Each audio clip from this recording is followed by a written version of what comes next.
तर मग त्याच्या पाठीमागे काही ना काहीतरी गोमटच असेल.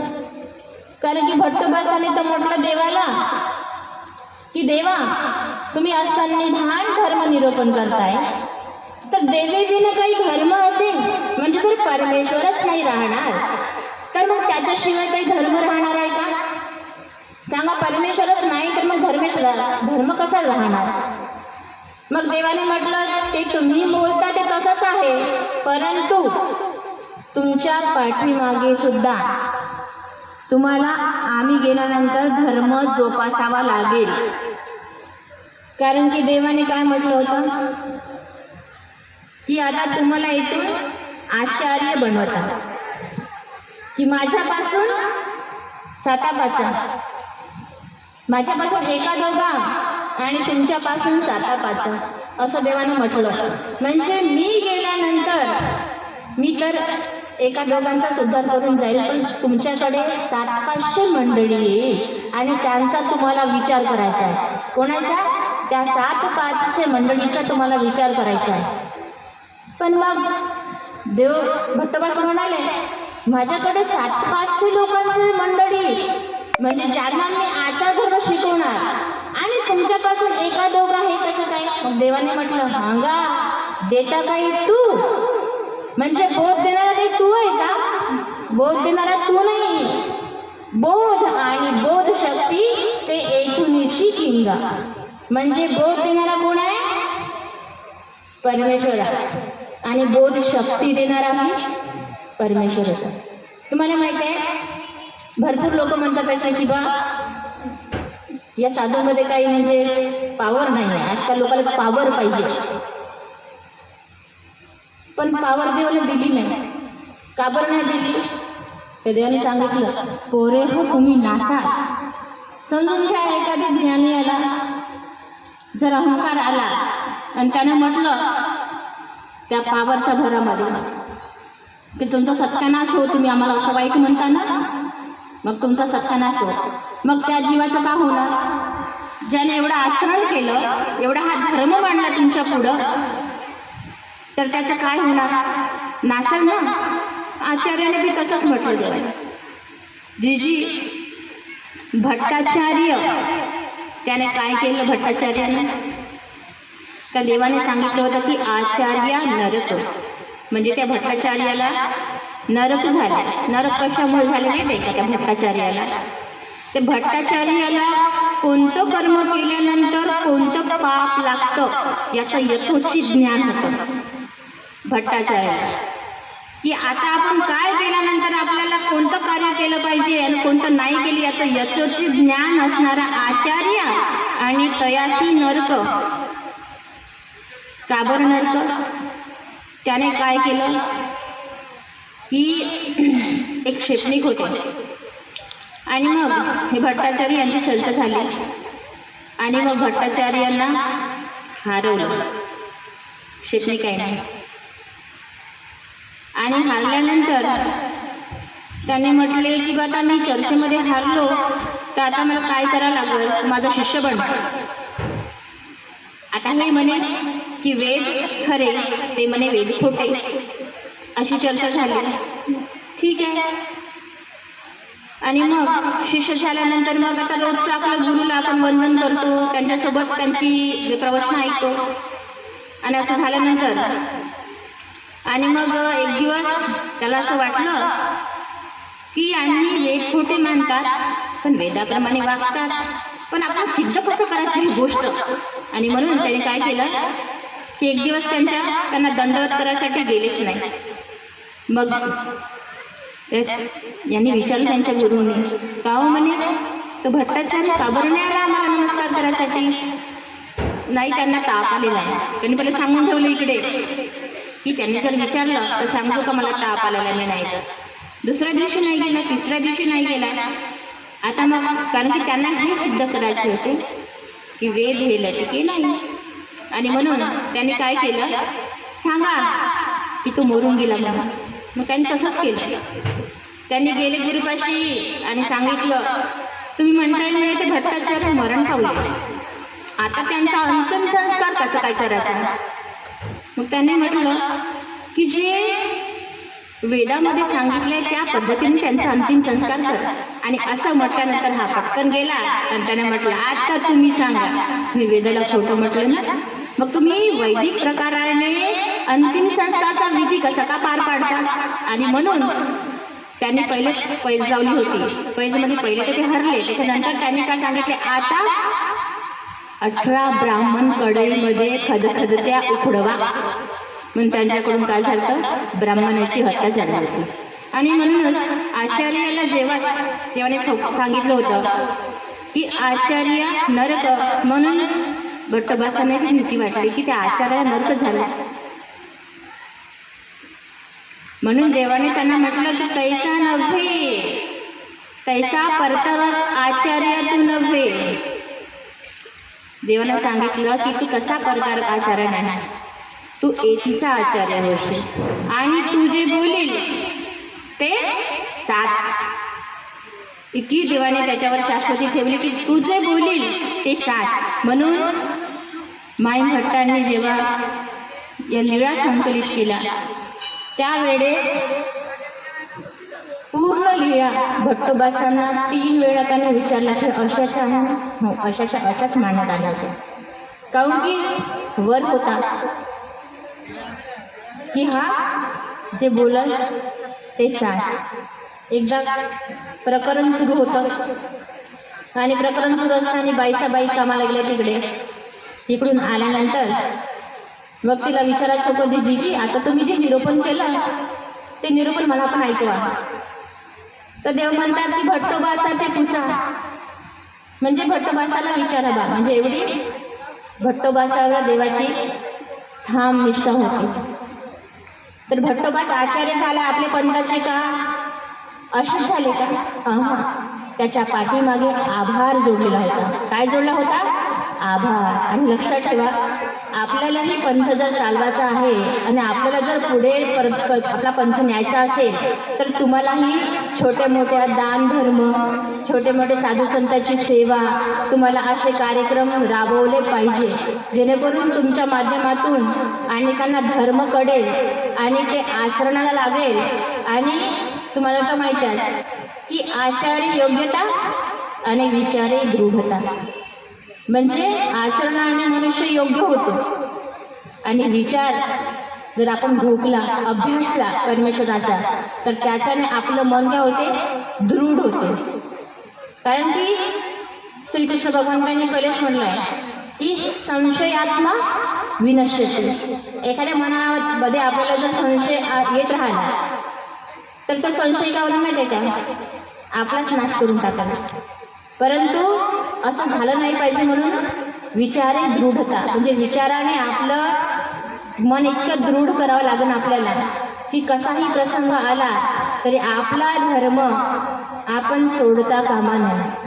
तुमचं सर्वात प्रथम कार्य आहे की आपला धर्म आपल्या मुलांना शिकवायचं. हे का बरं करायचं? कारण की इकडे तिकडे जाऊन हे ते मुलं जमा करण्यापेक्षा आपण आपल्या 1-2 मुलांना जरी घडवता आलं तरी तुम्हाला सहज परमेश्वर प्राप्तीचा उपाय आपल्या घरी बसल्यास प्राप्त होतो. काही जरूरत नाही आहे की याला घडवा त्याला घडवा. पहिले घरापासूनच सुरुवात करा. काहून की आजकालची बरीचशी मंडळी आपल्या मुलांचे लग्न करण्यासाठी, मुलींचे लग्न करण्यासाठी भितात की यांचं घर पंथीय मिळणार किंवा नाही मिळणार. तर मग सहजच आलेला आपला जीव आपण दुसऱ्याच्या पदरात टाकतो आणि त्यांना धर्माचं ज्ञान देत नाही, त्यांना धर्माची शिकवण देत नाही. त्यांना या जन्ममरणाच्या फेऱ्यापासून मुक्तीचा मार्ग तुमच्या घरी असून तुम्ही त्यांना तिकडे पाठवता. अरे पाठवता तर ही तर निसर्गाची देणगीचा, याला काही म्हणजे आपण बाद नाही. परंतु तुम्ही धर्म न शिकवता कसे पाठवता? तर सर्वात पहिले तुम्ही आपल्या घरून आपल्या मुलांना 8 वर्षाचे झाले की तुम्ही धर्म म्हणजे उपदेश द्या. कारण की तुमच्या पोटचे मुलं जे आहे तुम्ही दुसऱ्याच्या घरी पाठवता आणि त्यांच्याकडे तुमचा सपोर्ट फक्त पैसे देऊनच तुम्ही दुसऱ्याच्या घरी पाठवता, धर्म देऊन पाठवत नाही. पैसा कुठपर्यंत आहे? पैसा संपला का झाला त्यांचे हाल बेहाल होतात. तुम्ही मरण पावले का त्यांच्याकडे लक्ष देणारा कोण नाही.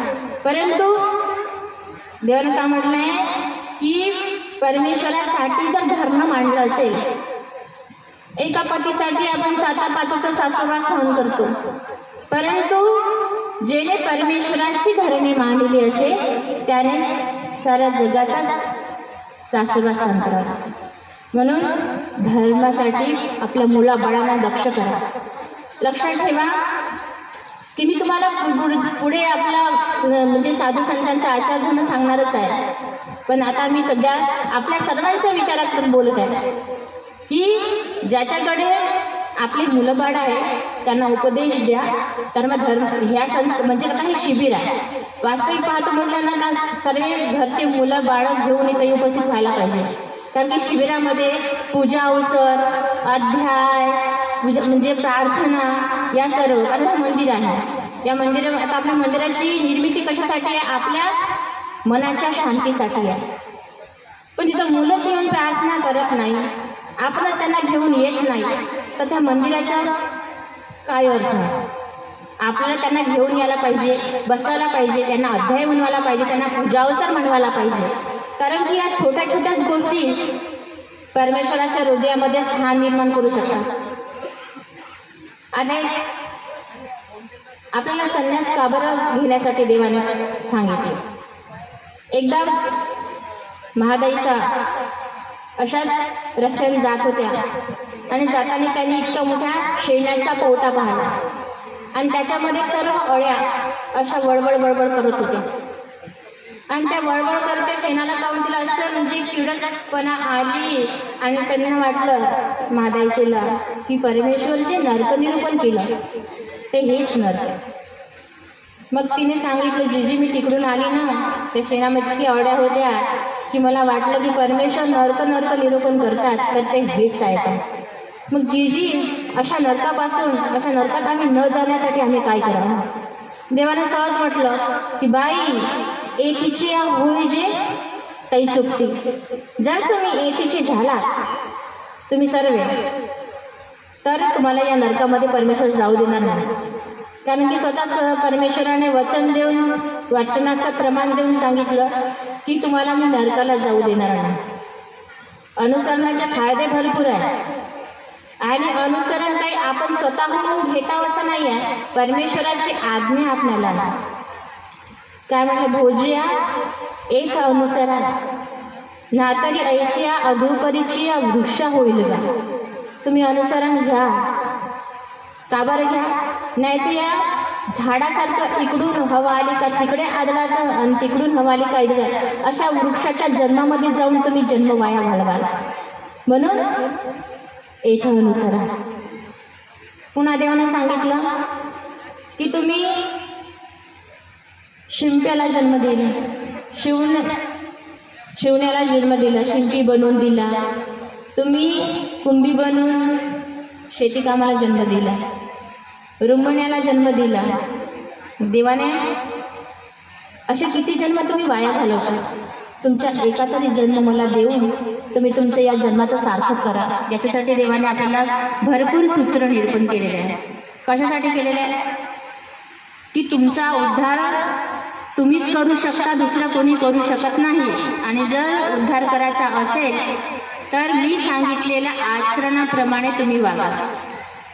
म्हणून देवाने अस्थिपरी निर्माण केली. अस्थिपरीमध्ये देवाने असण्याची परी म्हणजे राहती परी म्हणजे साधकानं कसं राहावं याच्याबद्दल माहिती दिलेली आहे. आणि अजून भरपूरसे वचन आहे ज्याच्याबद्दल देवाने संन्यास घेण्यासाठी तुम्हाला प्रवृत्त केलेले आहे.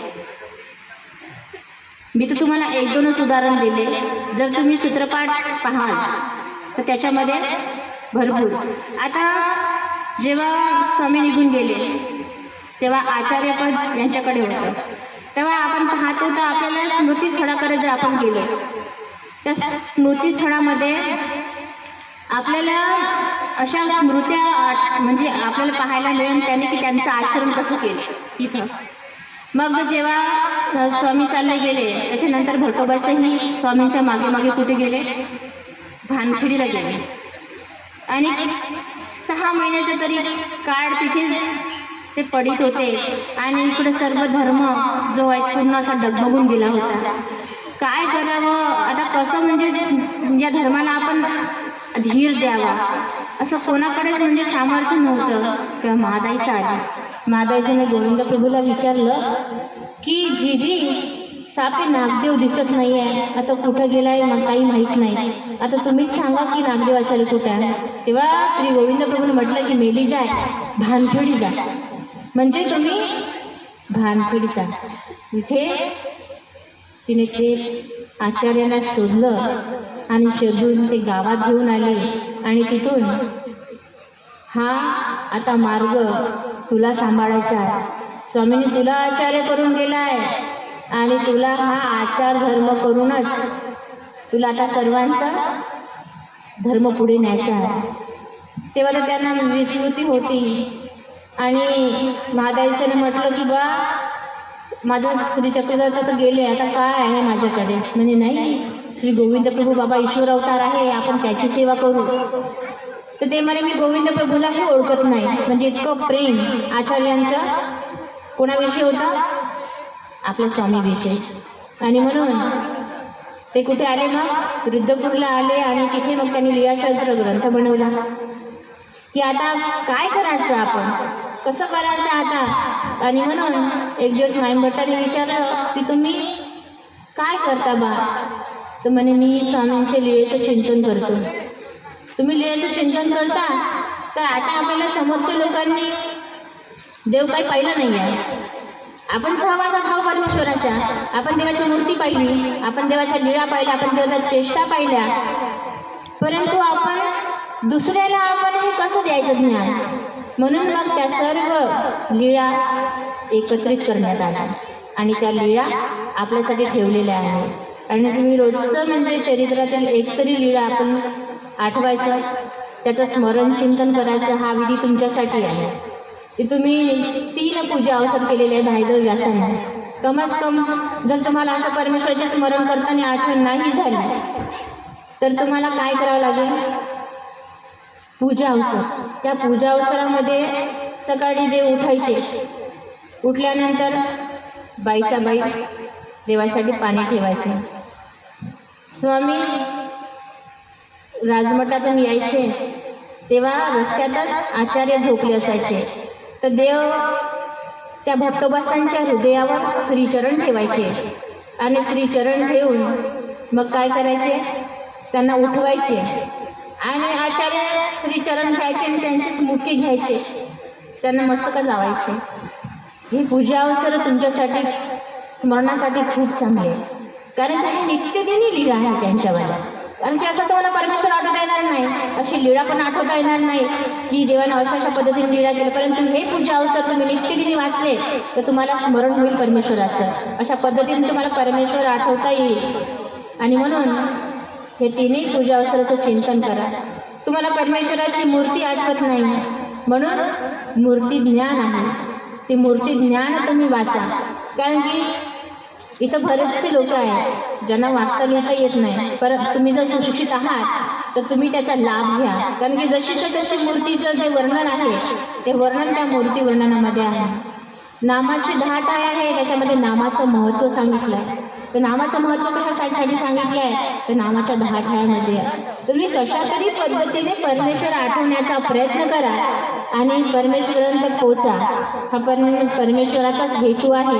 आणि म्हणूनच आचार्यांनी इतकं प्रयत्न करून, माईभट्टाने एवढे प्रयत्न करून ते ग्रंथनिर्मिती केली आहे आणि ते ग्रंथनिर्मितीतून आपल्याला तो परमेश्वर शोधायचा आहे. ज्याला जशा पद्धतीने शोधता येईल त्याने तशा पद्धतीने शोधा आणि परमेश्वर चिंतन करून आपल्या जीवाचा उद्धाराचा आपणच विचार करा. आता उद्या आपण अस्थिपरीबद्दल ऐकू, साधकांचा आचार धर्म ऐकू.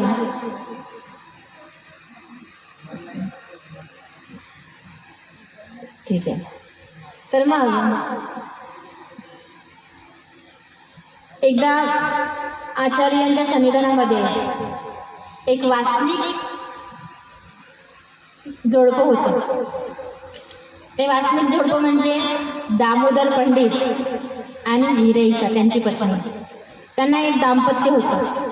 परंतु ते वास्तविक अशेच नव्हते, ते बोधवंत होते. आणि म्हणून आचार्यांपासून त्यांना परमेश्वराच्या लीळा आणि आपल्या जीवाच्या उद्धाराचं सर्व साधन त्यांना माहीत होतं. आणि म्हणून त्या दोघांनी विचार केला की आपला एक मुलगा आहे, पण आपल्याला संन्यास घ्यायचाच आहे, नाही तर ह्या आपल्या प्रपंचामध्ये असाच जीव वाया जायचा. तर असं करू, मी आपल्या मुलाचं लग्न लावतो, तू जा, नाही तर तुम्ही जा, मी थांबतो. असं त्या दोघांचं नवरा बायकोचं म्हणणं झालं. आणि मग त्याने विचार केला, ठीक आहे, तुम्ही लग्न लावून या, मी संन्यास घेते. आणि मग ते आचार्याजवळ जाऊन त्यांनी संन्यास, पहा ते वासनिक जोडपं होतं, एकच मुलगा होता. आणि त्यांनी मुलाच्या लग्न लावायच्या पहिले संन्यासाची बुद्धी बनवून ठेवली होती. मग आपल्याला पण काय करायला लागते याच्यातून हा विचार करून घेता मी. ते आली आचार्यांजवळ, संन्यास घेतला, बराच काळ झाला, मुलाचं लग्न बी झालं, मुलाला मुलगा बी झाला, पण दामोदर पंडित काही निघलेच नाही, ते इकडेच होते. मग तिला राग आला, बायकोला राग आला. आणि मग तिने चिठ्ठी लिहिली आणि या चिठ्ठीमध्ये लिहून एकाच्या हाती घरपर्यंत पाठवलं. काय म्हटलं माहिती की तिने, काहू म्हणे तुम्ही आतापर्यंत अनुसरण घ्यासाठी का बरं नाही आले, इतका वेळ झाला, मुलगा तर झाला, तर लग्न झाला, मुलाला मुलगा बी झाला, ज्या चुलीची खीर खाल्ली त्या चुलीची राख खायची इच्छा आहे का तुमची?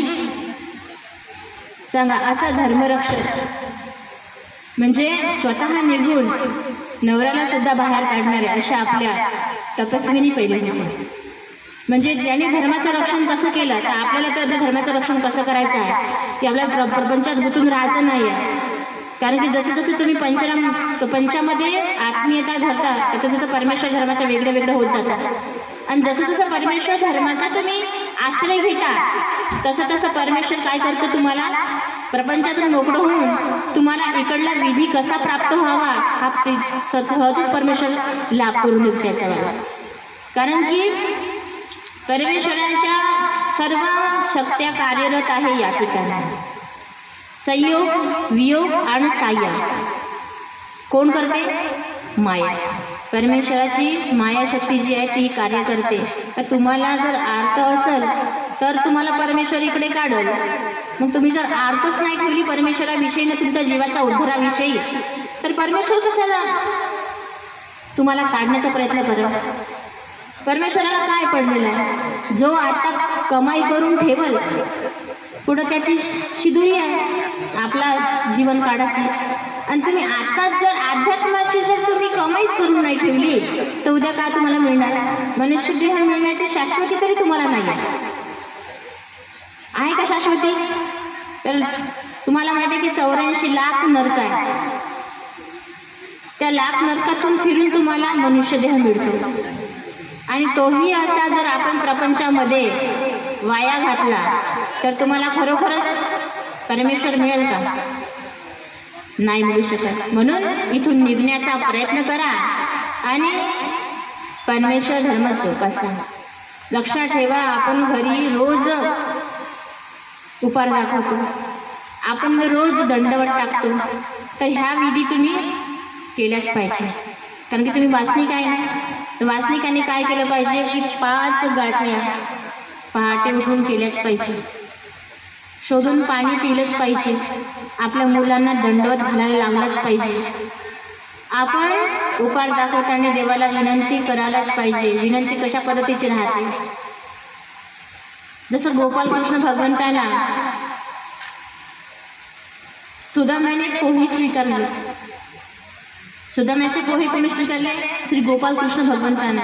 तर तुम्हालाही असं म्हणता पाहिजे की देवा तुम्ही सुदामाचे पोहे स्वीकार केले, यदुराच्या कण्या स्वीकार केल्या, तशा माझ्या गरिबाच्या चटणी भाकरीचा स्वीकार करा. अशा पद्धतीने तुम्हाला देवाला आळवावं लागेल, म्हणावं लागेल. त्या 5ही अवताराच्या तुम्हाला जे भक्तीजन त्यांना उपकार करत होते तसे 5 ते आपल्या मुलांनाही शिकवा लागेल.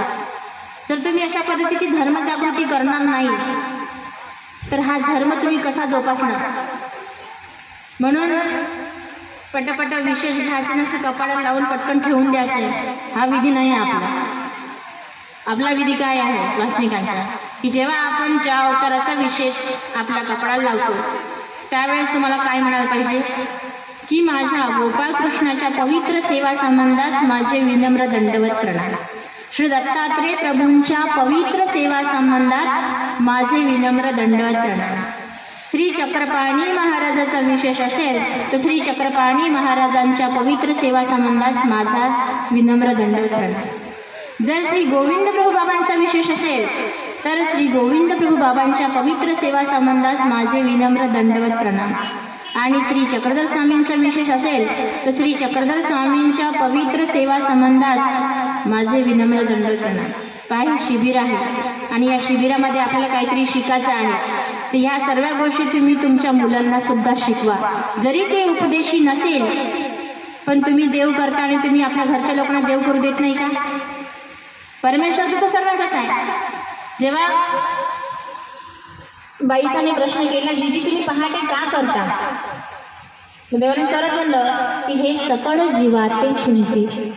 पण तुम्ही आपल्याच घरी आपल्या पोराचं जे सुख चिंतन करत नाही, त्यांना परमेश्वराच्या चरणी जाऊ देत नाही, म्हणजे हा किती मोठा म्हणजे अन्याय आहे.